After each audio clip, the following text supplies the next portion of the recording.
제가 다른 나라 사람들과 깊이 교제하거나 그들의 문화를 되게 공부를 해보거나 그런 적이 없어서 잘은 모르겠지만, 대충 그들의 문화를 이제 나타나는 대로 살펴보면 일본은 좀 작은 것을 좋아하는 것 같습니다.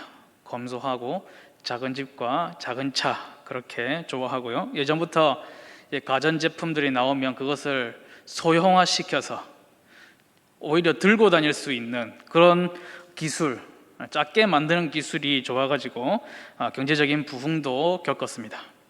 옆나라 중국에는 땅덩어리가 커서 그런지 아주 큰 것을 좋아합니다.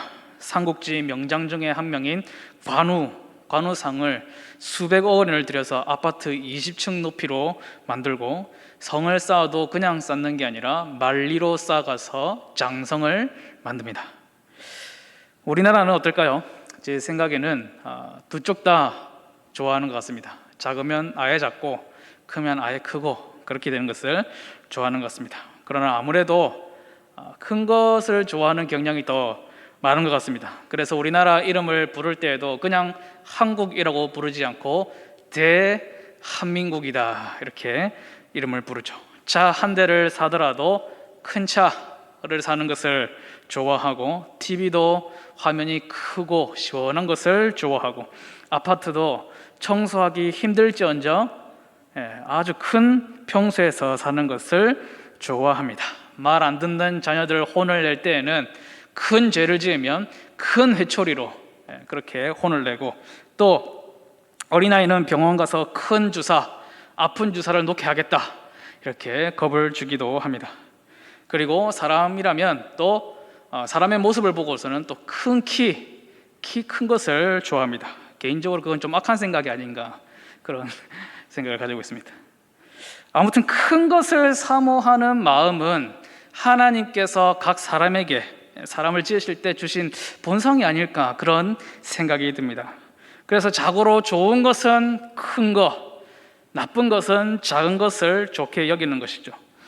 그래서 성경에서도 여러 차례 큰 일, 큰 것, 큰 사람, 이런 것들에 대해서 이야기를 많이 하시는데, 보통 성경이 말씀하시는 큰 일을 보이리라, 큰 일을 행하리라 하실 때에 그 큰 일들은 무엇인가? 거의 대부분 하나님께서 그 백성들을 위하여 하시는 일, 구원을 베푸시는 일, 은혜를 베푸시는 일에 대해서 큰 일이다, 그렇게 말씀하시고, 그보다 더 큰 일, 더 큰 일이라고 말씀을 하실 때에는 예수님의 십자가와 그 죽으심, 부활, 거기에 맞추어져 있는 것을 제가 볼 수가 있었습니다. 예수님께서 행하시는 기적과 표적을 보고 사람들이 많이 놀랐습니다. 그래서 그 사람들에게 예수님 말씀하시죠. 이보다 더 큰 일을 너희가 보게 될 것이다. 그런데 오늘 말씀해 보면 예수님께서 이런 약속을 우리에게 주신단 말이죠. 나를 믿는 자는 내가 하는 일을 그도 할 것이요. 사실 여기까지만 해도 감당이 불감당이죠. 예수님이 얼마나 크신 분인데 내가 어찌 그 일을 똑같이 감당할 수 있다는 말인가. 그런데 예수님께서 여기서 그치지 않으시고 한 발 더 나아가십니다. 또한 그보다 큰 일도 하리니, 그렇게 말씀을 하십니다. 과연 내가 그렇게 큰 일을 할 수 있을까? 할 수 없다고 생각을 하자니 예수님의 말씀을 믿지 않는 것이고, 그대로 믿자니 너무나도 교만한 것 같은 그런 느낌을 지울 수가 없게 되는 것이죠. 주님의 말씀을 듣는 것과 믿는 것은 큰 차이가 있습니다. 물론 그 말을 듣는다는 자체가 그 말을 믿는다라는 의미를 포함하는, 이제 한국말이 그렇게 포함을 하고 있긴 하지만은 구분할 때는 또 구분할 필요가 있죠. 귀로 듣는 것과 마음과 영혼이 믿는 것은 천지 차이가 되겠습니다. 귀 있는 자는 다 들으라고 말씀을 하셨지만 들었다고 해서 모두가 믿지는 않았습니다. 그런 의미에서 예수님께서 전제 조건을 다셨어요. 내 말을 들을 뿐만 아니라 나를 믿는 자는 이런 일을 하게 될 것이다, 그렇게 말씀을 하셨습니다. 우리가 진짜 예수님을 믿는다면 찾아오는 눈에 띄는 변화가 있습니다. 그것은 나로서는 도저히 가질 수 없는 담대함이 생긴다라는 것입니다. 두려움과 염려가 사라지고 그런 것들을 모두 하나님께 맡기고 수고하고 무거운 짐진 것들을 예수 그리스도 앞에 내려놓고 참된 쉼, 그분이 주시는 쉼, 영혼의 평안함을 누리기 때문이죠. 세상 살면서 걱정과 근심이 많을 만도 한데 수고하고 무거운 짐진 것들이 늘 족쇄처럼 따라다니는 것이 인생인데, 정말 아무런 근심 걱정 없는 사람처럼 평온한 사람들을 보면은 우리는 이런 말을 하게 되죠. 어디 믿는 구석이라도 있나 봐. 어디 믿는 구석이라도 있는갑지. 왜 없겠습니까? 하나님 있잖아요.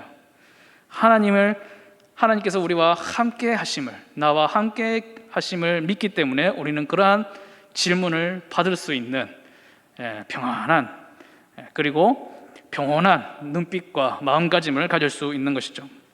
이 보통 사람이 예수님보다 큰 일을 한다는 생각 자체가 너무 교만한 것이 아닌가 싶기도 하지만, 하나님께서 함께 계심을 믿기에 가능한 일들이다라는 것입니다.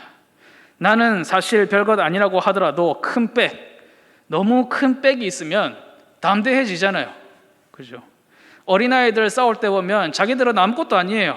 승부가 안 납니다. 둘 다 그냥 좁쌀이기 때문에, 둘 다 땅콩이기 때문에 키재기가 안 돼요. 그러면 엄마, 아빠부터 시작해서 삼촌의 친구의 사돈의 팔촌까지 오만 백들이 다 나옵니다. 왜 그럴까요? 백이 누가 더 큰지 겨뤄보는 것이죠. 거기서 하나님 백 나오면 이제 모든 논란이 종결되는 것 아니겠습니까? 그런 믿음을 가졌던, 하나님께서 나와 함께 계시고 나의 든든한 백이 되신다는 그런 믿음을 가졌던 성경의 많은 믿음의 선배들의 모습을 우리가 볼 수 있는데, 믿음이 아니면 감히 진짜 가지지 못했을 담대함을, 용기를 가졌던 분들을 볼 수가 있습니다. 하나님이 함께 하심이 아니었다면 이 절대로 일어날 수가 없는 일인데 그런 일들을 감당하신 분들을 볼 수가 있습니다. 살인을 하고 도망자 신세였던 모세가 바로 왕 앞에 찾아가서 내 백성을 보내라, 그렇게 말할 수 있었던 용기와 담대함이 도대체 어디서부터 나왔는가? 하나님이 그와 함께 하심을 믿었기 때문입니다. 다윗이 물맷돌을 가지고 골리앗을 꺾으려고 나아가는 그 모습을 본 블레셋 사람들에게는 굉장히 가소롭기도 했습니다. 그러나 골리앗이 뭐라 그러냐면, 네가 나를 개 취급하느냐, 개 취급하여서 막대기를 들고 나오느냐.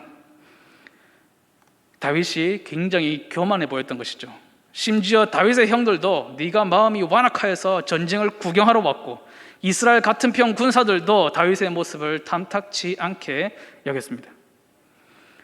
우리도 하나님께서 우리와 함께 계심을 믿는다면 모세가 했던 일, 다윗이 했던 일 못할 바가 없다는 것입니다. 그 일들 다 할 수 있습니다. 우리가 믿는 자다라면 말이죠. 세상의 배경을 기반으로, 내 실력이나 세상의 어떤 배경들을 기반으로 가지는 교만함이 아니라 하나님을 믿는 믿음을 기반으로 한 담대함. 다른 사람들이 보기에는 교만하다 할지도 모르겠어요. 그러나 그 담대함이 우리에게 있는지를 한번 살펴볼 필요가 있다는 것입니다. 하워드 핸드리스라고 하는 유명한 기독교 교육학자가 이런 말을 했습니다. 고층 빌딩을 짓는 기초를 닦은 뒤에 그 위에 닭장을 짓는 것은 어리석은 짓이다. 쉬운 말이고 그게 대단한 말인가 싶기도 한데, 사실은 사람들이 우리의 기초가 얼마나 깊고 단단한지를 알지 못해요.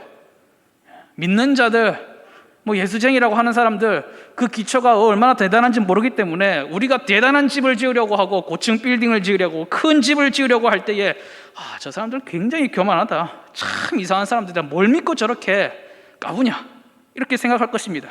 그러나 우리의 기초는 어떤 기초냐? 고린도전서 3장 11절 말씀해 보니까 이 닦아둔 것 외에 능히 다른 터를 닦아둘 자가 없으니 이 터는 곧 예수 그리스도라.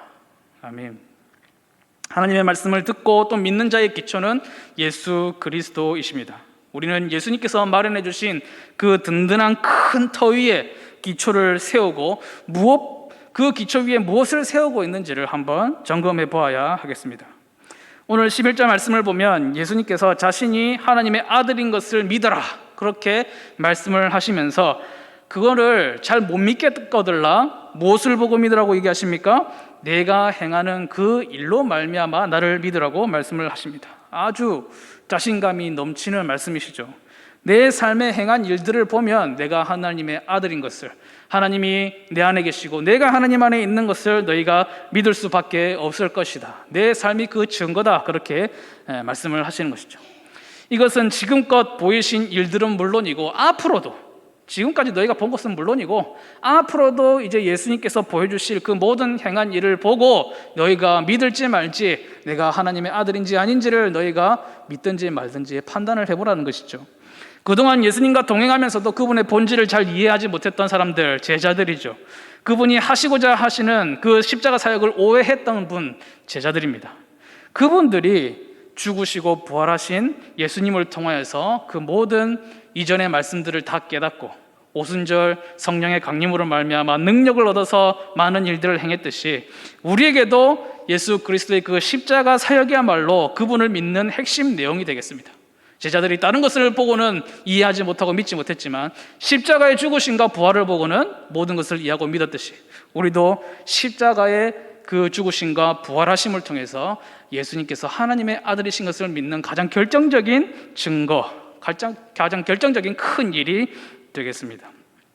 예수님께서 행하시는 일로 말미암아 자신을 믿으라고 하신 이 말씀은 분명 이 십자가 사역을 가장 중심으로 생각하고 계셨음이 틀림이 없는 것이죠.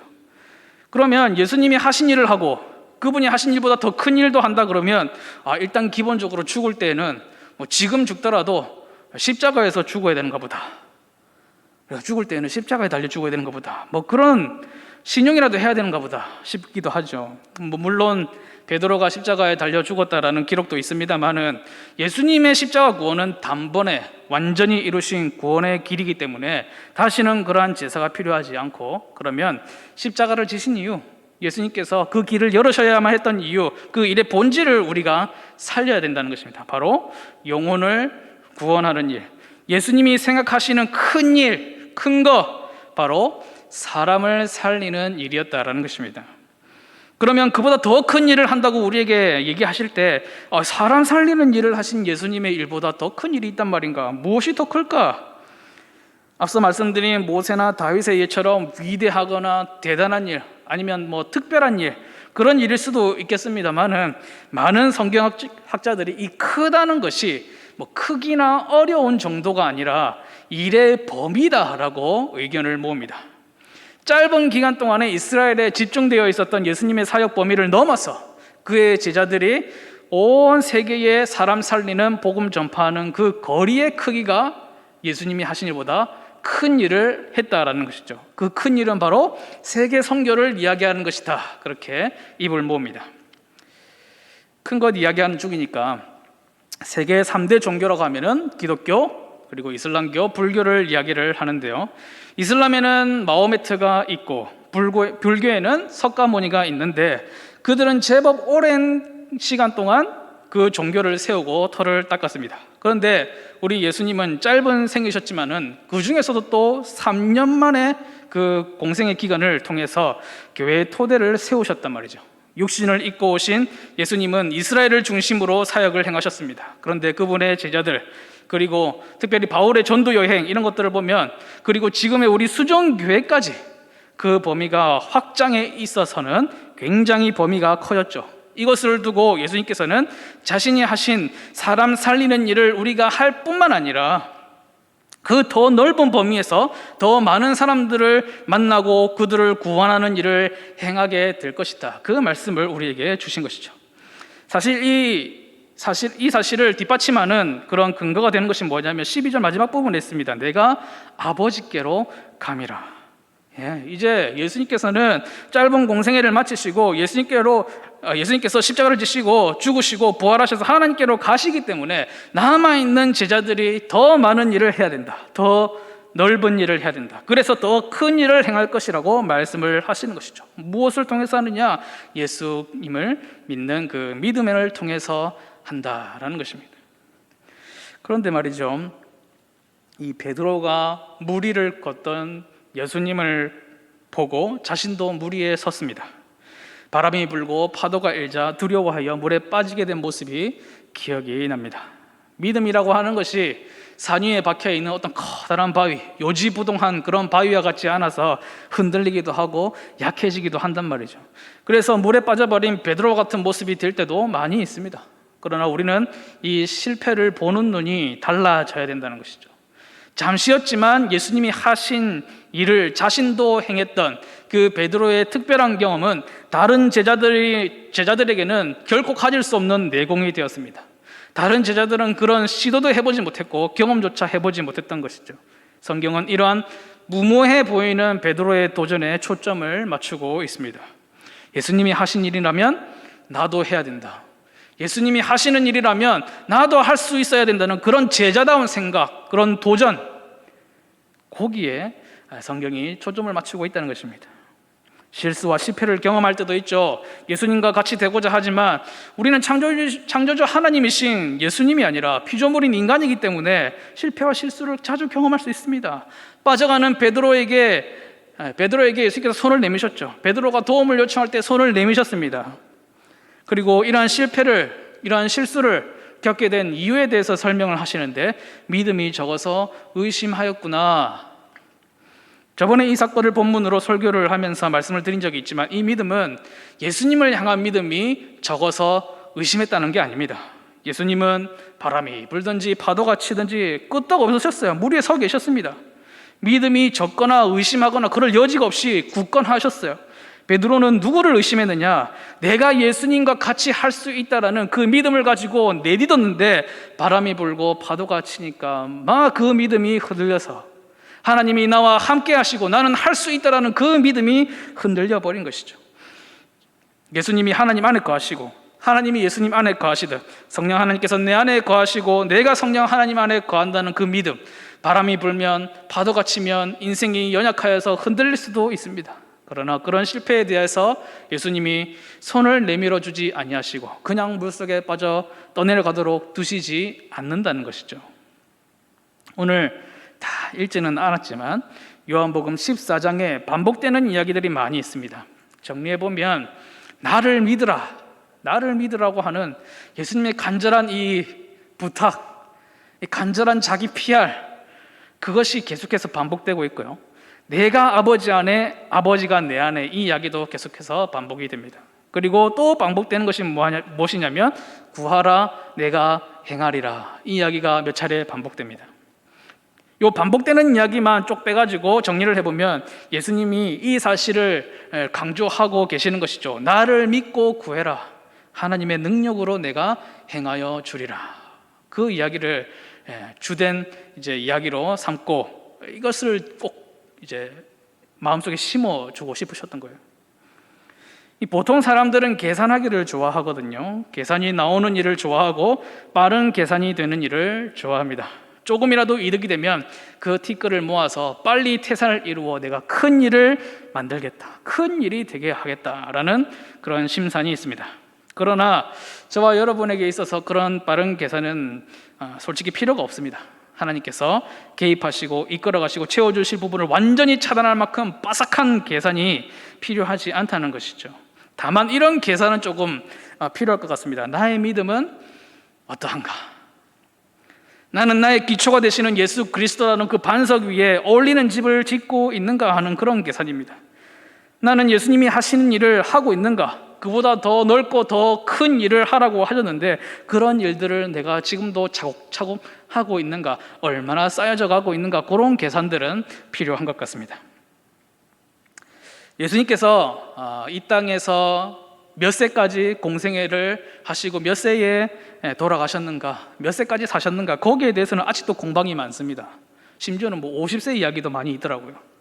근데 일단 정통적으로 32세라고 하는데 그것을 기준으로 해서 제가 33살이 되었을 때 이런 질문을 제 자신에게 던진 적이 있습니다. 나는 이제 예수님보다 더 많이 사는데 예수님이 행하신 그 놀라운 일들보다, 그 베푸신 은혜보다 얼마를 더 나타내고 있는가? 정말 눈꽃만큼이라도, 발톱의 때만큼이라도 내가 행하고 있는가? 그런 질문을 던졌던 적이 있습니다.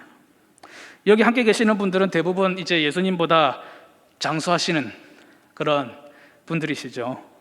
이런 좋은 질문은 함께 나누었으면 좋겠습니다. 내가 예수님보다 더 장수하면서 더 큰 일을 해야 되는데 나는 얼마나 더 그 일을 잘 감당하고 있는가, 얼마나 차곡차곡 쌓여져 가고 있는가라는 것입니다.